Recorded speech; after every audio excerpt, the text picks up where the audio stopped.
में हम लोग बात करेंगे कि जितने भी हमने अभी तक साइबर थ्रेट्स डिस्कस करे हैं, उससे हम लोग अपने सिस्टम को, अपने नेटवर्क को प्रोटेक्ट कैसे कर सकते हैं, उससे प्रिवेंशन कैसे हो पाएगी।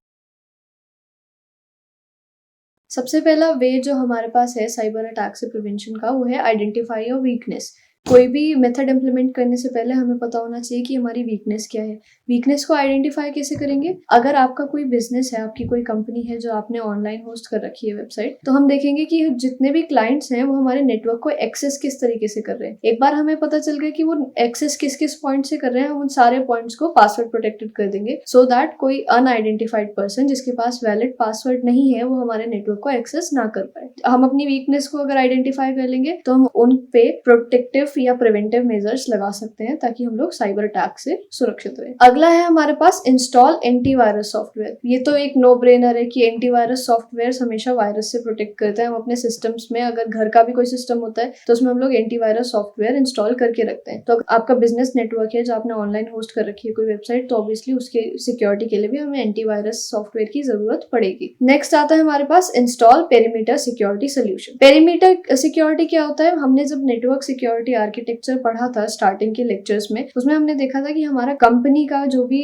लोकल एरिया नेटवर्क है, प्राइवेट नेटवर्क है, वो आउटसाइड वर्ल्ड से इंटरनेट के थ्रू कनेक्टेड होता है। तो पेरीमीटर सिक्योरिटी क्या करते हैं? जो भी इंटरनेट से एक्सेस ट्रैफिक आ रहा है उसको फिल्टर करते हैं, उसको मॉनिटर करते हैं कि वहां से कोई मैलिशियस चीज तो नहीं आ रही है और वो हमारे प्राइवेट नेटवर्क को, हमारी कंपनी के नेटवर्क को अफेक्ट ना कर दे। अब जो हमारे पेरीमीटर सिक्योरिटी सोल्यूशंस हैं वो 3 पार्ट में बेसिकली डिवाइडेड होते हैं: फायरवॉल, इंट्रूजन डिटेक्शन सिस्टम और इंट्रूजन प्रिवेंशन सिस्टम। फायरवॉल का काम क्या होता है कि इंटरनेट से जितना भी आपका ट्रैफिक आता है वो उसको फिल्टर करता है और मॉनिटर करता है। खाली ट्रैफिक को ही नहीं, कोई भी मैलिशियस सॉफ्टवेयर अगर इंटरनेट के थ्रू आ रहा है तो वो उससे भी बचाता है हमारे कंपनी के नेटवर्क को या हमारे सिस्टम को। फिर आता है इंट्रूजन डिटेक्शन सिस्टम। नाम से ही पता चल रहा है ये डिटेक्ट कर रहा है कोई इंट्रूजन, ये आपके ट्रैफिक को मॉनिटर करेगा और कोई इंट्रूजन होगा, कोई भी अगर कहीं पे थ्रेट की पॉसिबिलिटी होगी तो उसको डिटेक्ट करेगा और आपको इन्फॉर्म कर देगा। देन है इंट्रूजन प्रिवेंशन सिस्टम। ये सिर्फ डिटेक्ट ही नहीं करता है, ये वो थ्रेट को स्टॉप कर देता है। प्रिवेंट मतलब स्टॉप कर देना, जहां भी उसको पता लगेगा कि यहाँ पे कोई थ्रेट है, यहाँ पे कोई मैलिशियस सॉफ्टवेयर है,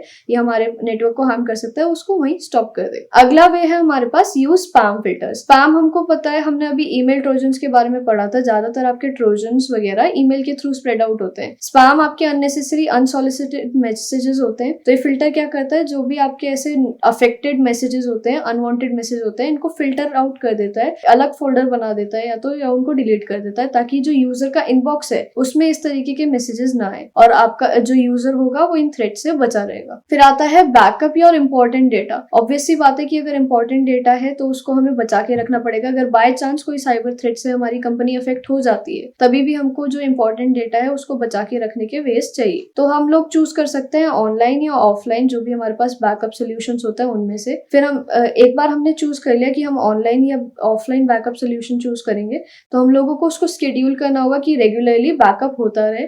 प्लस हमको उसको चेक भी करना पड़ेगा कि हमने जो शेड्यूल करा है वो एक्चुअली बैकअप कर रहा है हमारा डेटा या नहीं कर रहा है। अगला मेथड है एनक्रिप्ट योर फाइल्स। मतलब कि अपनी फाइल्स को इस तरीके से एनक्रिप्ट कर दो सच दैट कोई इंसान है जिसके पास एक वैलिड पासवर्ड है वही उनको अनलॉक कर पाए, वही उनको देख पाए। कोई इंसान जिसके पास वैलिड पासवर्ड नहीं है वो उसको ना देख पाए। इससे आपका सेंसिटिव डेटा जो भी कंपनी का है वो सिक्योर रहेगा। नेक्स्ट है सेटअप और वीपीएन। वीपीएन मतलब वर्चुअल प्राइवेट नेटवर्क। तो अपनी कंपनी में एक वर्चुअल प्राइवेट नेटवर्क को सेटअप करना इंपॉर्टेंट है। क्यों? वर्चुअल प्राइवेट नेटवर्क का काम क्या होता है कि वो आपकी ऑनलाइन आइडेंटिटी को छुपा देता है और आपका नेटवर्क जो भी होता है ऑनलाइन उसको एनक्रिप्ट कर देता है सच दैट कि कोई थर्ड पार्टी है वो आपके नेटवर्क को मॉनिटर ना कर पाए, आपके डेटा को देख ना पाए। इससे फायदा क्या होगा कि अगर आपका कोई मेंबर है कंपनी का, वो किसी पब्लिक नेटवर्क को यूज करके काम कर रहा है तो आपकी सेंसिटिव फाइल्स को एक्सपोज नहीं करेगा। अगला है ऑटोमेट सिक्योरिटी अपडेट्स। मतलब क्या होगा कि जो भी एंटीवायरस है हमको उसको लगातार अपडेट करते रहना पड़ता है, क्योंकि जो भी वायरसेस हैं वो भी लगातार अपडेट होते रहते हैं। तो ये काम मैनुअली करना बहुत हार्ड होता है कि सारी सिक्योरिटी अपडेट्स इंसान पैच नहीं कर पाता।